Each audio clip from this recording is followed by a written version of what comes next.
Class में मुझे जम्हाई आ गई और विकलांग बच्चों को तंग करने के आरोप में मुझे स्कूल से निकाले जाने की नौबत आ गई। मिस्टर मिलर बीच में ही रुक गए और मुझे घूरने लगे। क्या तुमने सच में अभी ऐसा किया? मैंने बस जम्हाई ली थी। उनका लेक्चर मुझे नींद दिला रहा था। उन्होंने लियो की तरफ इशारा किया, जो मानसिक रूप से विकलांग बच्चा था और मेरे पीछे 2 पंक्तियों में बैठा था। लियो हमेशा हेडफोन लगाए रहता था और पूरी तरह खोया हुआ रहता था। उद्धरण चिन्ह, तुमने सबके सामने उस बेचारे बच्चे की नाक सिकोड़ने की आदत का मजाक उड़ाया।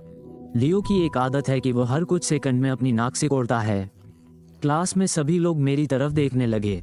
मैंने सचमुच बस जम्हाई ली थी क्योंकि मैं थका हुआ था, लेकिन वो पहले से ही मेरे सामने आ गए थे। तुमने तो उसे सीधे सीधे बेवकूफ़ी कह दिया होता। मैं अपनी क्लास में इस तरह की नफरत बर्दाश्त नहीं करूंगा।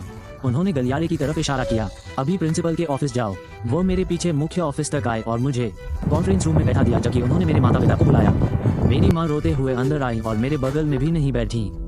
मेरे पिताजी बेचैनी से इधर उधर घूम रहे थे और कह रहे थे कि उन्होंने मुझे इस तरह का इंसान बनने के लिए नहीं पाला था। प्रधानाचार्य ने मुझे दूसरे स्कूल में स्थानांतरित करने की बात शुरू कर दी। क्या आपको अंदाजा है कि लियो को सामान्य स्कूल का दिन निकालने के लिए कितनी मेहनत करनी पड़ती है? श्री मिलर ने मेरी ओर सिर हिलाते हुए पूछा। उस कमरे में मौजूद हर कोई मुझे ऐसे देख रहा था जैसे मैं दुनिया का सबसे बुरा इंसान हूँ और कोई मुझे एक शब्द भी नहीं बोलने दे रहा था। फिर श्री मिलर ने कहा कि वह चाहते हैं कि मैं लियो से सीधे माफी मांगूं। उन्होंने उसे कक्षा से बाहर बुलाया और कुछ मिनट बाद लियो लड़खड़ाते हुए अंदर आया। उसके गले में अभी भी हेडफोन थे। वो उलझन में था कि उसे यहाँ क्यों लाया गया है। प्रधानाचार्य ने उसे मेरे सामने वाली कुर्सी पर बैठाया और कहा, लियो, हम तुम्हें यहाँ इसलिए लाए हैं क्योंकि एक छात्र तुम्हारी विकलांगता का मजाक उड़ा रहा था और पूरी कक्षा के सामने तुम्हें बेवकूफ कह रहा था। लियो बस उन्हें घूरता रहा। उसने जम्हाई ली, लियो ने धीरे से कहा, जैसे वो छोटे बच्चों के समूह से बात कर रहा हो। कमरा एकदम शांत हो गया।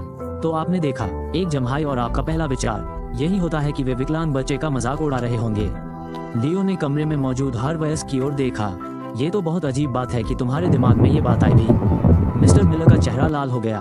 उन्होंने अपनी टाई ढीली की। मैं तो तुम्हारी रक्षा करने की कोशिश कर रहा था। फिर लियो प्रिंसिपल की तरफ मुड़ा। और हाँ, इस कमरे में सिर्फ आपने ही मुझे बेवकूफ कहा है। अभी अभी लियो ने मेरी तरफ देखा। क्या तुम यहाँ से निकलना चाहते हो? मैंने अपना बैग उठाया और उसके पीछे पीछे दरवाजे की तरफ चल दिया।